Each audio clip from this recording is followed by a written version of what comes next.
Umi Bogor digelar di Pengadilan Negeri Jakarta Timur pada Kamis pagi. Agenda sidang adalah pembacaan duplik atau jawaban terdakwa atas replik jaksa.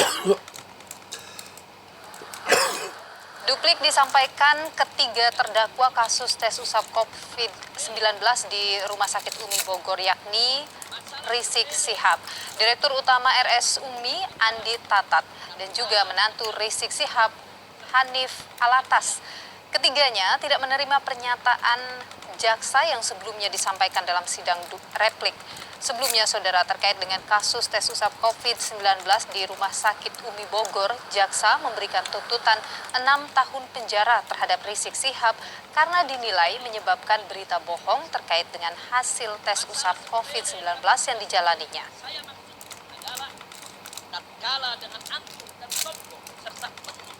Dan informasi lebih lengkap kita sapa jurnalis Kompas TV, ada Agi Kurnia Sandi di Pengadilan Negeri Jakarta Timur. Agi, selamat siang. Poin apa saja yang disampaikan terdakwa dalam sidang duplik hari ini? Ya, selamat siang, Nilu dan saudara. Setidaknya ada 70 halaman duplik yang telah dibuat oleh terdakwa Rizik Sihab atas kasus tes usap Rumah Sakit Umi Bogor, Jawa Barat. Dari 70 halaman tersebut nanti akan ditambahkan oleh duplik yang telah dibuat oleh kuasa hukum Rizik Sihab sekitar 10 sampai dengan 15 halaman yang nanti juga akan dibacakan oleh perwakilan dari kuasa hukum Rizik Sihab, yakni Aziz Yanuar. Dari 70 halaman tersebut setidaknya Nilu ada 36 poin sanggahan ataupun jawaban atas replik yang telah dibacakan oleh jaksa penuntut umum pada Senin lalu. Rizik Sihab menganggap bahwa replik yang dibacakan pada Senin lalu oleh jaksa penuntut umum ialah tidak masuk akal karena hanya berisikan tentang penghinaan nama baik Rizik Sihab, kemudian juga tidak berargumentatif, tidak ilmiah, kemudian juga tidak berkualitas, penuh dengan kebohongan, dan dinilai oleh Rizik Sihab tidak menjawab pleidoy atau nota pembelaan yang telah dibuat oleh Rizik Sihab dan juga kuasa hukumnya. Sementara itu Nilu, kalau misalnya kita lihat juga pada Senin yang lalu pada saat pembacaan replik oleh jaksa penuntut umum, hal yang sama juga disampaikan oleh jaksa penuntut umum terkait dengan pleidoy yang dibuat oleh Rizik Sihab ataupun terdakwa dalam kasus tes usap Rumah Sakit Umi Bogor, Jawa Barat ini. Jaksa penuntut umum menilai bahwa pleidoy yang dibuat oleh Rizik Sihab ini tidak berdasar begitu, hanya luapan emosi saja, hanya luapan emosi yang disampaikan oleh Rizik Sihab selaku sebagai terdakwa. Dalam hal ini tadi pada saat pembacaan duplik yang dilakukan oleh Rizik Sihab ada beberapa poin yang kami soroti, Nilu, dari 36 poin tersebut. Di antaranya yang pertama ialah Rizik Sihab ini menyoroti ataupun menjawab replik terkait dengan pembacaan JPU yang menganggap bahwa kasus Rumah Sakit Umi ini yang dinilai oleh Rizik Sihab dianggap sepele oleh Rizik Sihab, karena kalau misalnya disampaikan oleh jaksa penuntut umum pada repliknya, ini bukan hanya pelanggaran protokol kesehatan saja, melainkan juga adanya penyebaran berita bohong, kemudian juga adanya pembuatan keonaran terkait dengan hasil dari tes usap yang disampaikan oleh Rizik Sihab di Rumah Sakit Umi.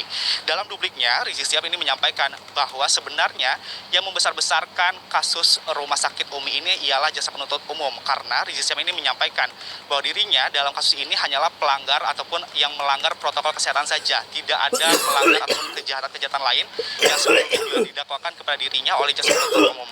Kemudian juga poin yang selanjutnya yang menjadi sorotan ialah terkait dengan pernyataan jaksa penuntut umum yang menilai Rizik Sihab hanya mencari panggung dalam pembacaan pleidoy ataupun nota pembelaannya, karena pada saat itu Rizik Sihab ini menyebutkan beberapa nama tokoh pada saat pembacaan pleidoy. Contohnya saja pada saat itu Rizik Sihab menyebutkan sempat bertemu dengan Budi Gunawan selaku Kepala BIN, kemudian juga sempat bertemu dengan Tito Karnavian selaku Kapolri pada saat itu di Arab Saudi. Tetapi yang disampaikan oleh Rizik Sihab itu semua bukanlah untuk mencari panggung, tetapi memang ada hubungannya satu sama lain, karena Rizik Sihab ini menyampaikan pada pleidoynya dan juga pada duplik hari ini ditegaskan juga oleh Rizik Sihab bahwa sebenarnya ini ada sinkronisasi atau ada hubungannya terkait dengan pertemuan dengan pemerintah pada saat di Arab Saudi begitu, kemudian juga dengan beberapa kasus yang menimpa dirinya, mulai dari adanya kerumunan di Petamburan, kemudian juga kerumunan di Megabendung sampai dengan tes usap yang berada di Rumah Sakit Umi ini, karena dinilai oleh Rizik Sihab ini mengandung unsur politik begitu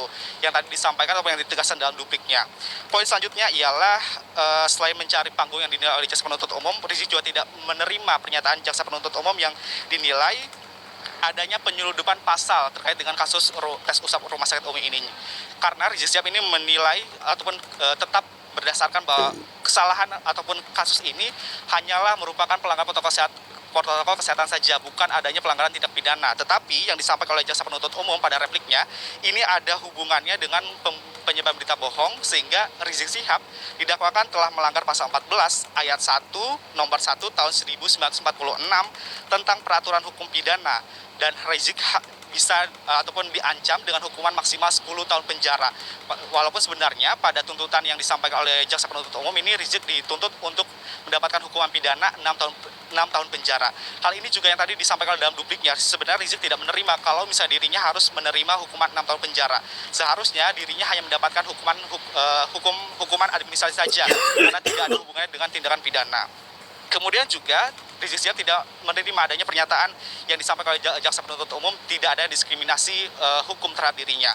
Yang disampaikan dalam dupliknya ini adalah terkait dengan protokol kesehatan, terkait dengan saksi yang dihadirkan pada saat itu, Bima Arya dan juga pada Satpol PP Bogor, yang menyampaikan tidak ada kasus protokol kesehatan yang dibawa ke pengadilan, hanya kasus Rizik Syihab saja. Inilah yang disampaikan oleh Rizik Syihab bahwa adanya diskriminasi hukum kepada dirinya. Intinya, Nilo dan saudara, Rizik Syihab ini sebenarnya meminta kepada majelis hakim untuk dibebaskan dari berbagai dugaan dakwaan begitu ataupun tuntutan dari jaksa penuntut umum, sehingga dirinya bisa bebas dari beberapa tuntutan ataupun dari semua tuntutan yang disampaikan oleh jaksa penuntut umum, yaitu hukuman 6 tahun penjara. Sampai saat ini juga sidang masih terus berlangsung, dan untuk pengamanan juga masih dilakukan oleh pengamanan dari 2.000 personel gabungan TNI Polri yang berjaga di sekitar Pengadilan Negeri Jakarta Timur. Nilo.